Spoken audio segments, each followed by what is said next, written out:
The marketplace on Corrales 7 was alive with noise, color, and chaos. Traders from across the galaxy shouted their prices, trying to sell everything from rare starship parts to exotic alien pets. Floating holograms of shimmering goods blinked above the stalls, catching the eyes of passing buyers. The scent of alien spices mixed with ozone from the nearby spaceport, creating a strange, sharp aroma that made visitors cough slightly. At the center of the chaos was a raised platform, lit by bright lights that focused on a single figure. Lyria, an alien woman of slender build and graceful posture, stood on the platform with a calm that masked the fear beneath. Her skin shimmered faintly, a pale silver under the lights, and her violet eyes surveyed the crowd, steady and cautious. She was here not by choice, but because her family, once respected nobles on their home planet, had lost everything. "They say she is skilled in domestic work," a booming voice announced, echoing through the marketplace. "She will serve you loyally, an asset to any household." Lyria's jaw tightened. She had been trained in diplomacy, history, and the arts, not as a servant. She did not want to be a maid for anyone, especially not someone who would treat her as property. Yet, here she was, displayed as though she were merchandise. Her heart pounded, but her expression remained composed. She would not give anyone the satisfaction of seeing her fear. The auctioneer began the bidding. The first few buyers shouted high numbers, their voices sharp and competitive. Lyria kept her eyes forward, refusing to look at the men and women who saw her as nothing more than an object. She wondered briefly what life would be like under their ownership. Would she be treated well? Or would she be another story of slavery and humiliation? From the edge of the crowd, a human man watched quietly. Captain Jaren. He was not here for servants or slaves. He was a trader, an explorer, and occasionally, a collector of rare artifacts. His dark hair was neatly trimmed, and his eyes, a striking shade of blue, observed the proceedings carefully. Most importantly, he noticed Lyria not as a commodity, but as a person. There was something in the way she carried herself, the dignity that refused to bend under the pressure of the auction, that intrigued him. "She doesn't belong here," he muttered under his breath, though no one around him heard. He considered walking away, telling himself it was none of his business. Yet, he could not. Something compelled him to act. The bidding reached a high point. Two alien merchants shouted numbers back and forth, the tension building like the charge before a storm. Lyria's eyes flicked to the humans in the crowd. She saw no understanding in their expressions, only a desire to win, to possess. Jaren stepped forward.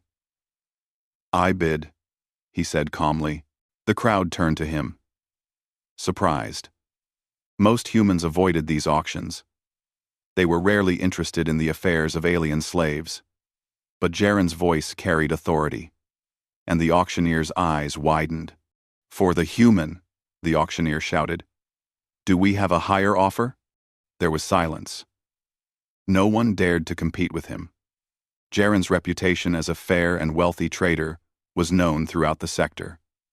After a tense moment, the auctioneer smiled and banged his gavel. "Sold. To the human." Lyria froze. Sold? Was she purchased? She looked at Jaren, fear and confusion swirling in her violet eyes. You bought me?" she asked, her voice quiet but steady. Jaren shook his head slightly, a small smile tugging at the corner of his lips. "I didn't buy a servant. I bought you. But not for work. You are not property." The words were strange to her. They did not fit the auction, the marketplace, or the expectations she had been taught. She tilted her head, suspicion in her expression. Then, "Why?" "Because I saw you," Jaren said simply. "I see your courage, your dignity. You should not be here. I want to help." The crowd murmured, some laughing quietly, others skeptical. Alien buyers whispered to each other, unsure what to make of a human who ignored custom entirely. Lyria, however, could only stare. The idea that someone could see her as a person, rather than an object, was almost too much to comprehend. Still, fear lingered. "Why would a human care for me?" she asked, her voice trembling slightly. "I am nothing."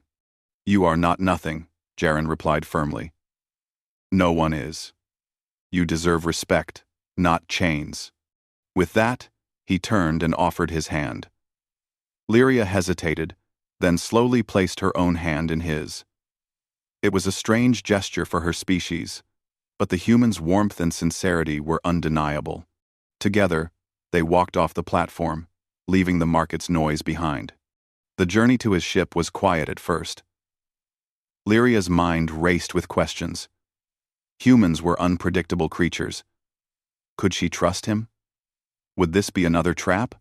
She kept her distance, walking slightly behind him, observing everything. Jaren seemed to notice, but did not comment. He was patient, understanding that trust could not be forced. The ship, the starward Voyager, was sleek and efficient.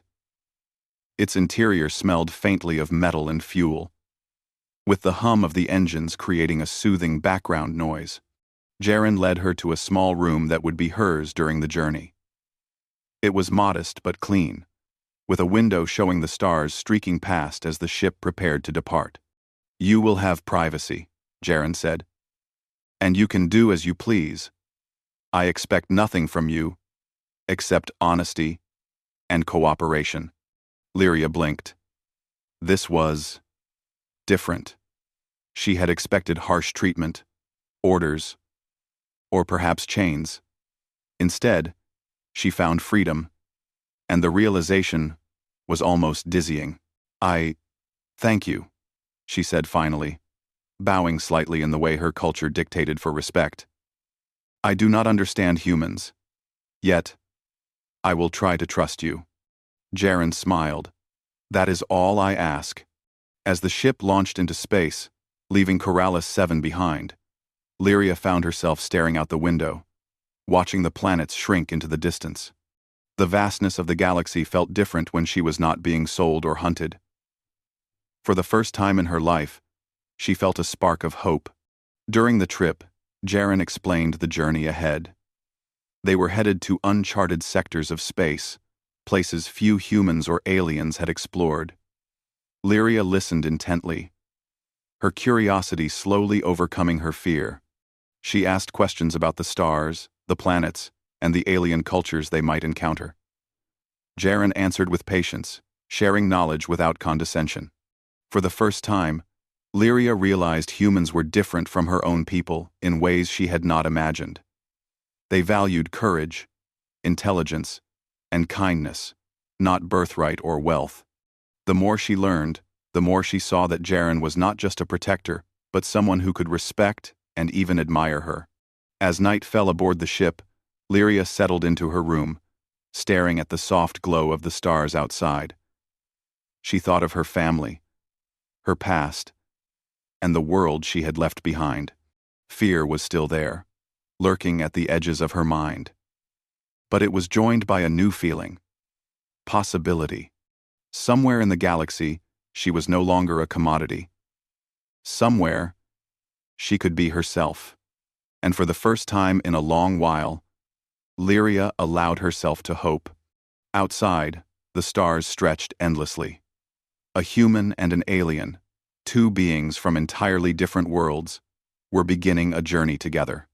Neither knew what awaited them in the uncharted darkness of space, but one thing was certain. Their destinies were now intertwined, and the galaxy would soon witness what happened when humans lifted others, not with power, but with respect. The hum of the starward Voyager was steady, like the heartbeat of a living creature. Lyria stood at the window of her small room, staring at the streaks of light left by distant stars as the ship raced through space. Every flicker of color fascinated her. Humans traveled farther and faster than anything she had ever known on her home planet. And for the first time, she felt the thrill of possibility rather than fear. Captain Jaren appeared in the doorway, leaning casually against the frame. "Still watching the stars?" he asked. His voice was calm, carrying a quiet authority that made her instinctively pay attention. Lyria turned. "I cannot help it," she admitted. "They move so quickly. It is unlike anything." On Corrales 7, Jaren stepped inside, motioning to the small table. "Come. Sit. I want to show you something." He pointed to a holographic display hovering above the table, projecting a three-dimensional map of nearby star systems. Bright dots blinked, some connected by lines, showing possible travel routes. "This is where we're heading," Jaren said. "Uncharted space. Few humans or aliens have ever been here. There may be planets to explore, new cultures to meet. And," he paused, meeting her eyes, "sometimes dangers we cannot predict." Lyria felt a chill at his words, but not the kind of fear she had known at the auction. This was a thrill, a challenge. She stepped closer to examine the map. "And you think I could help?" she asked quietly, almost afraid of her own voice. Jaren nodded. "I do. You have knowledge that most humans do not. Your understanding of alien culture, history, and technology, especially that of your people, could save us both someday." The words surprised her. She had expected humans to see her as weak or fragile. Yet this man treated her as an equal, someone whose intelligence and skill were valuable. For the first time in her life, Lyria felt a flicker of pride rather than fear. I will try," she said softly. Days passed aboard the starship, and Lyria began to learn the rhythms of life in space. Jaren allowed her freedom to explore the ship, though he always kept an attentive eye. She marveled at the engineering marvels, how the engines hummed without shaking the rooms, how artificial gravity worked flawlessly, and how the ship could maintain life for weeks without resupply. One afternoon, while Lyria was exploring the ship's library, she discovered a shelf filled with ancient alien texts collected from across the galaxy. She ran her fingers over the spines, tracing the names of cultures long lost. Her violet eyes shone with curiosity. "Impressive, isn't it?" Jaren said, appearing beside her without a sound. She jumped slightly but then relaxed, realizing he had moved quietly, as if he did not want to startle her. "Yes," Lyria breathed. "I never imagined humans would care for knowledge so deeply. Most of my people, they would sell it for profit." Jaren smiled. "Humans value knowledge differently. Some of us believe it is the key to survival and understanding. Sometimes, it even helps us protect others." Her eyes widened. "Protect others?" she asked. He nodded. "Exactly. Not with force alone, but with strategy, creativity, and understanding. That is why I brought you aboard. You are not a servant, you are a partner." Lyria felt warmth in her chest, but it was accompanied by confusion. Humans did not often speak this way. She had been trained to obey, to serve, to hide her thoughts. And yet, here was one human who asked for her ideas, valued her perspective, and treated her as an equal. The calm did not last long. On the fourth day of their journey, the ship's sensors detected a nearby spatial anomaly. A cosmic storm. It was a swirling mass of electric energy and charged particles, moving unpredictably through the sector. Jaren studied the readings, his brow furrowed. "This is going to be tricky," he said. "The storm could damage our engines, or throw us off course." Lyria stepped forward. "I have read about similar storms near Corrales 7. If we adjust our trajectory slightly and divert energy to the forward shields, we can reduce the impact." Jaren's eyes narrowed in interest. "Explain." She pointed to the holographic display, manipulating it with her slender fingers. "If we angle the ship here, The electromagnetic field will disperse the storm's energy. We can also adjust the shields to a higher frequency temporarily. It will drain power, but it is safe for a short period. Jaren's lips curved into a smile, a rare expression. You just saved us from potential disaster. He gave her a nod of respect, his gaze lingering on her. Lyria felt her cheeks warm, but she focused on the map, pushing aside her embarrassment. The storm arrived faster than they expected. Lightning-like bolts of energy danced across space, lighting up the darkness. The ship trembled as Jaren skillfully maneuvered it, following Lyria's plan. Every adjustment of shields and engines required precision, and Lyria guided him through the calculations. Hours passed, tense and exhausting, but finally, the storm receded. The ship floated into calmer space, engines humming normally. You did wonderfully, Jaren said, clapping her lightly on the shoulder. I could not have done this without you. Lyria blinked. We did it together, she corrected gently. She had felt fear during the storm, but also exhilaration, the kind that comes from mastering something dangerous with someone you trust. That we did, he said, smiling. That night, Lyria could not sleep. She stared at the stars outside her window, thinking about the events of the day. Humans were strange creatures, but perhaps in their strangeness lay greatness. They valued courage, intelligence, and ingenuity. And they lifted others rather than oppressing them. Captain Jaren was the first human she had met who did this so clearly, and it left her with a mixture of awe and gratitude. The next morning, Jaren invited her to the bridge of the ship.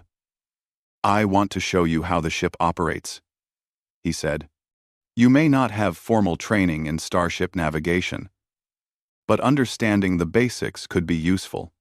Lyria followed, her curiosity growing.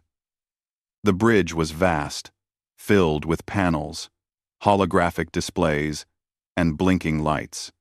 Jaren began explaining the functions of each console, the navigation systems, and the communication arrays. He encouraged her to try controls, asking questions, and listening patiently to her insights. Hours turned into a full day of learning. Lyria's confidence grew with each small success, and Jaren's admiration for her skills became evident. She realized something remarkable. He treated her as an equal, not because he had to, but because he wanted to. Later, as they rested, Lyria spoke softly. I never thought humans could be like this. So respectful, so honorable. Jaren tilted his head. Many humans are not, but some of us try to do better. We believe it is our duty to help others when we can, to protect rather than destroy, to lift rather than oppress. Her eyes glistened with something she could not name: hope, perhaps, or maybe the first spark of trust that went beyond survival. Then, maybe humans are not so different from what my people say they admire, she murmured. Jaren's gaze was steady. They can be greater, he said simply. Over the following days, Lyria continued to learn and explore. She mapped parts of the ship, studied star charts, and even helped Jaren improve some of the ship's systems using her knowledge of alien technology. The partnership between human and alien grew stronger, built not on fear or obligation, but on mutual respect and shared goals. One evening, as the ship sailed past a glowing nebula, Lyria turned to Jaren. I still do not understand why you treated me. Not as a servant, but as a person. I expected cruelty. I expected ownership. And yet, you give me freedom. Jaren smiled gently. Because freedom is the right of every sentient being. Ownership is not power, it is slavery. And I do not enslave anyone. I help, I protect, and sometimes, I learn. Today, you taught me much about courage and knowledge. Tomorrow, who knows what we will learn together? Lyria felt a warmth in her chest, something new and unfamiliar. Trust. Perhaps even admiration. For the first time in her life, she felt she could be more than what society expected of her. she could be herself. And as the stars stretched endlessly before them, she knew one thing for certain. The galaxy was vast, dangerous, and full of unknowns. But she would face it not as a servant, not as a commodity, but as a partner to a human who had lifted her from fear to hope.